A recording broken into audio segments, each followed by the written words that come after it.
क्या मात्र बिंदु संकरण को ही ब्रह्मचर्य कहा जा सकता है? इसका उत्तर है नहीं। कि मैं भले ही ब्रह्म रूप से लौकिक कर्मों में व्यस्त दिखाई दूं, लेकिन आंतरिक दृष्टि में सदैव इंद्रियातीत अवस्था में होता हूं और इसीलिए सभी प्रकार के कर्म करते हुए भी मैं सदा अकर्ता हूं।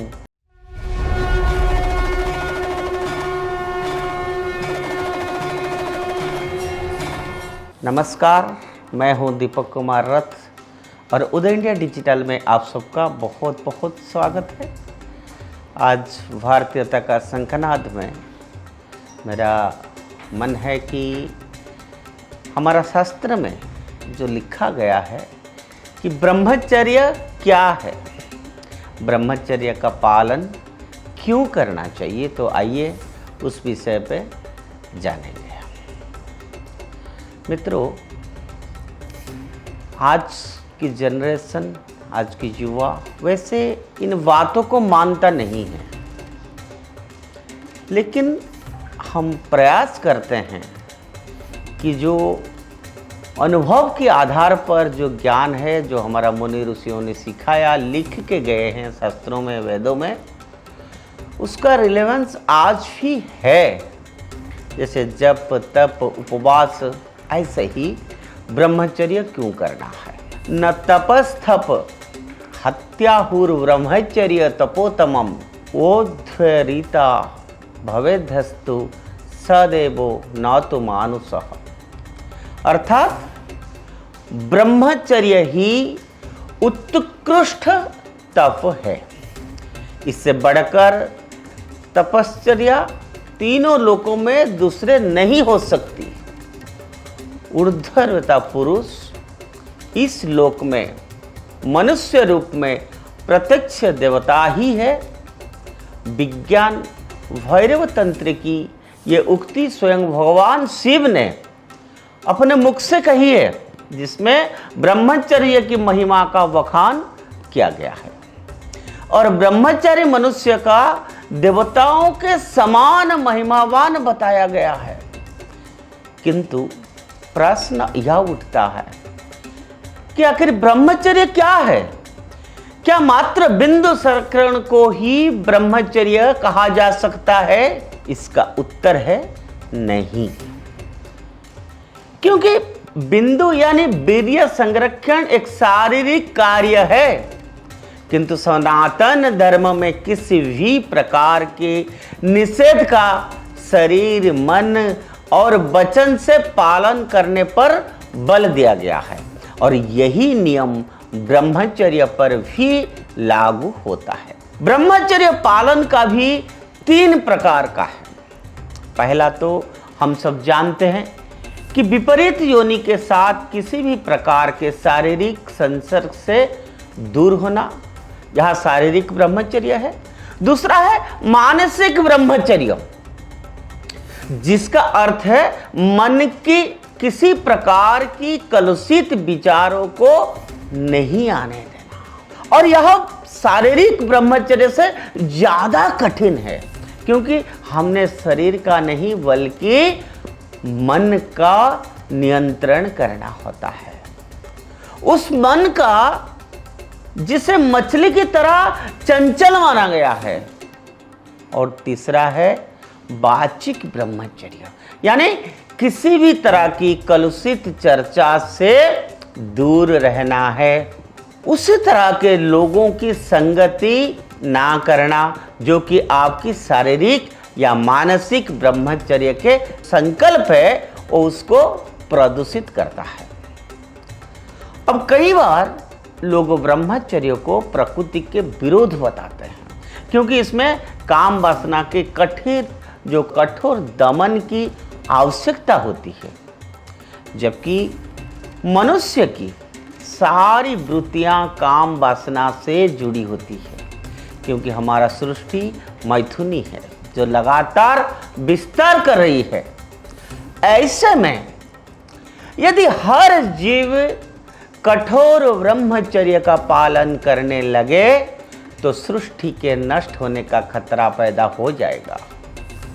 तो इसी समस्या को दूर करने के लिए सनातन धर्म में ब्रह्मचर्य से संबंधित कुछ श्रेणियां बनाई गई हैं, जिसके अनुसार ब्रह्मचर्य भी दो प्रकार के होते हैं। एक होता है नैष्ठिक ब्रह्मचर्य, इसका पालन करने वाले लोग जन्म से मृत्यु तक मनसा वाचा कर्मणा ब्रह्मचर्य का पालन करते हैं, जिसके उदाहरण तौर पर महावीर हनुमान जी है, भीष्म पितामह है, गुरु परशुराम है, आदि गुरु शंकराचार्य है, महर्षि दयानंद जी हैं, ऐसे अनेक हैं। और दूसरा क्या? दूसरा है उपकुर्बाणक ब्रह्मचर्य। इस नियम का पालन करने वाला लोग यह विवाह करते हैं, संतान उत्पन्न करते हैं, किंतु उनके संभोग का उद्देश्य काम वासना ना होकर संस्कारित और शक्तिशाली संतान उत्पन्न करना होता है। यह ऋतुकालगामी होती है, अपने विवाहित जीवन के उद्देश्य से संतुष्ट रहते हैं, पर स्त्री या पर पुरुषों में भूल कर भी राग नहीं रखते हैं। मित्रों, हमारा प्राचीन ग्रंथ उपकुर्बाणक ब्रह्मचर्यों का उदाहरण से पूरे कई उदाहरण हैं। वैसे हमारा अधिकतर ऋषि मुनि और संत सन्यासी गृहस्थ आश्रम में रहते हुए उपकुर्बाणक ब्रह्मचर्य का पालन करते थे।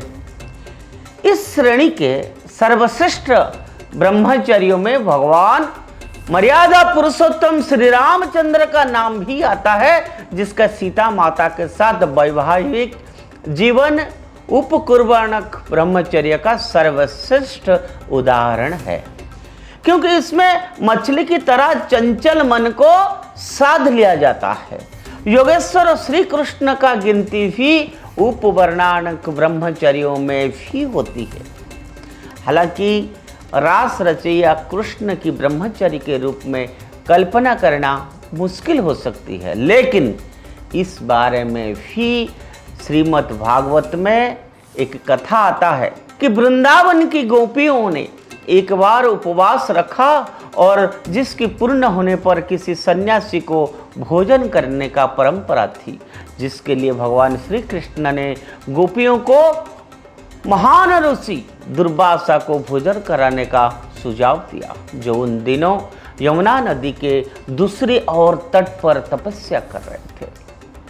तो गोपियों ने उनके लिए स्वादिष्ट भोजन बनाया और दुर्वासा ऋषि को खिलाने के लिए निकल पड़े, किंतु उस दिन यमुना नदी का बहाव बहुत तेज था और कोई भी नाविक उस दिन उन्हें नदी पार करने के लिए तैयार नहीं हुए। गोपियों ने जब लीलामय कृष्ण से उनका समाधान पूछा, तब उन्होंने उत्तर दिया कि तुम नदी से कहो कि यदि श्री कृष्ण अखंड ब्रह्मचारी है तब उन्हें रास्ता दे। यह बात सुनकर गोपियां हंसने लगे, क्योंकि उनके लिए तो कृष्ण गोपियों के आगे पीछे घूमने वाले कन्हैया थे। इसीलिए गोपियों की दृष्टि में श्री कृष्ण के अखंड ब्रह्मचारी होने का कोई प्रश्न नहीं था। लेकिन जब उन्होंने यमुना नदी के इस पार की प्रार्थना की, तब जमुना जी ने उन्हें दूसरी तरफ जाने का मार्ग दे दिया। और यह देखकर गोपियां आश्चर्य हो गए। जब गोपियों दुर्वासा जी को भोजन कराकर वापस लौटी, तो उन्होंने श्री कृष्ण से इस घटना का रहस्य पूछा। तो भगवान ने बताया कि मैं भले ही ब्रह्म रूप से लौकिक कर्मों में व्यस्त दिखाई दूं, लेकिन आंतरिक दृष्टि में सदैव इंद्रियातीत अवस्था में होता हूँ, और इसीलिए सभी प्रकार के कर्म करते हुए भी मैं सदा अकर्ता हूँ। इसका अर्थ है कि भले ही लीलामय कृष्ण ब्रह्म रूप से गोपियों से प्रेम भाव से मिलते जुलते थे, किंतु आंतरिक रूप से अखंड वो ब्रह्मचारी थे। कर्ता और अकर्ता का यही सिद्धांत बाद में गीता में महान संदेश का रूप में प्रकट हुआ था।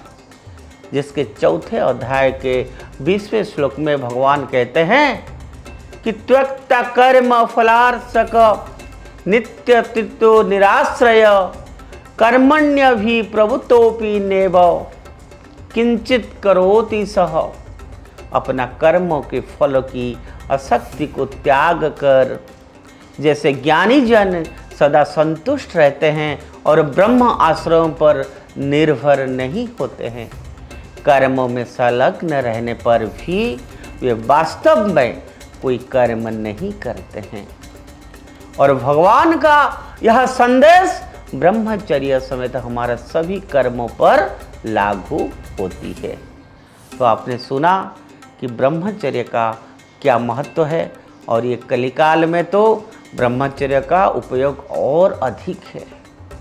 सारा दुनिया में जब अनेक लोग पाप कर्म में लिप्त है, उसी समय आइए हम सब मिलके फिर से जो हमारा मुनि ऋषियों ने, पूर्वजों ने हमारा शास्त्रों में, वेदों में कहा है, उस बात को माने और ब्रह्मचर्य जैसा वैल्यूफुल उपदेश, महत्वपूर्ण उपदेश, हम उसको अपना जीवन में लगाए। ओम नमो भगवते वासुदेवाय।